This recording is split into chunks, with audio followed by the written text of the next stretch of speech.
안녕하세요. 인사이드 스토리 유진영입니다. 안녕하세요. 상하입니다. 말이라고 하는 거 참 중요하죠. 이 말로 빚을 갚는 사람들이 있는가 하면 말로 매를 버는 사람들도 있죠. 같은 말이라고 하더라도 어떻게 하느냐에 따라서 듣는 사람의 감정이 천지 차이가 될 수 있거든요. 그런 면에서 상하 씨는 어떤 편인가요? 저 같은 경우에는 혹여나 말실수를 할까봐 말하기 전에 생각을 굉장히 많이 하는 편인데요.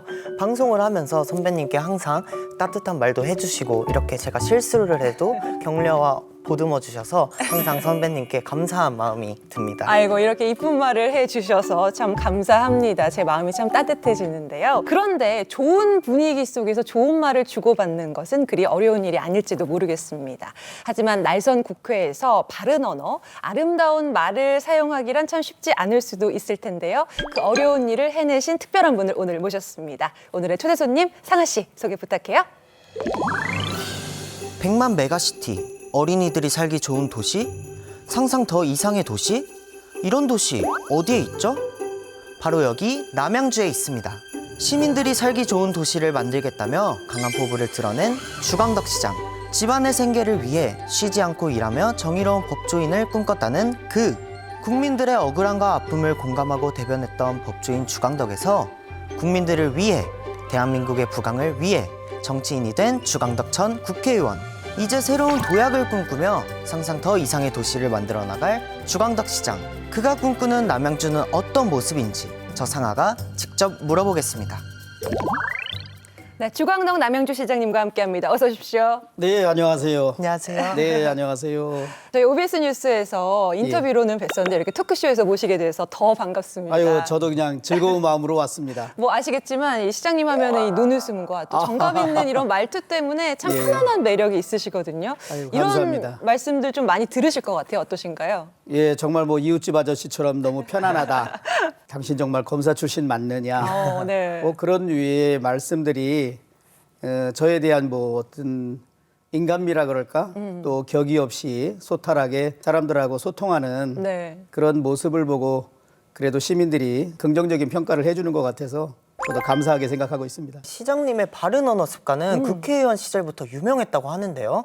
2017년에는 국회의원 아름다운 말 선필상을 수상하셨고요. 2018년에는 국회를 빛낸 바른 정치 언어상, 으뜸 언어상을 수상하셨다고 합니다. 와, 이게 사실 국회라는 곳이 뭐 안건 발의를 하기 위해서든 뭐 이렇게 거친 말들이 오갈 수밖에 없는 상황일 텐데 시장님만의 이 말의 철학이 혹시 있으실까요? 상대방을 진심에서 존중해드리고 진심에서 배려하는 마음을 가지면 특별히 말하는 기술을 배우지 않아도 많은 사람들로 하여금 공감을 얻어내는 말, 그리고 저 사람이 말하면 뭔가 훈훈해진다, 저 사람의 말은 뭔가 따뜻함이 있다, 그런 평을 듣기 때문에 말이라는 것이 화려하게 아니면 매끄럽게 잘하는 것보다는 사람의 마음에 공감을 얻어내고 그 뭔가 마음속에 울림을 주는, 감동을 주는 그런 말이 정말 필요한 거 아닌가, 그렇게 생각을 합니다. 먼저 이제 시장님의 청소년, 그 청년 시절을 보면 예. 한마디로 맨발의 청춘이라고 예. 말씀을 드릴 수가 있는 것이 넉넉지 않은 환경 속에서 생계를 위해서 일을 꾸준히 해오셨다는 것으로 알고 있습니다. 보통 이러면 이제 뭐 처지를 비관한다든지 아니면 조금 남 탓을, 환경 탓을 할 수 있는데 오히려 살아가는 삶의 원동력이 됐다 이런 이야기를 하신 적이 있으시더라고요. 저는 어린 나이에도 내 삶을, 그러니까 내 가정, 내 환경을 가장 사랑해 줄 사람은 나다. 내가 내 인생을 가장 사랑해 줄 사람이다. 그런 생각을 했고, 사실 초등학교 다닐 때 한 시간씩 걸어 다녔는데 네. 산길을. 네. 그때 이 검은 고무신이 미끄럽기 때문에 양손에 검은 고무신을 쥐고 맨발로 사실 학교를 많이 오갔습니다. 한 시간씩. 그리고 대학 다니면서는 그때 사실 이 아르바이트가 금지된 시대였는데 네. 저는 대학을 다니고 공부를 하려면 그때는 몰래바이트라는 말을 했는데 뭐 지금 공소시효도 다 지났으니까 어떤 중학생, 고등학생을 네. 이렇게 가정교사 역할을 하면서 네.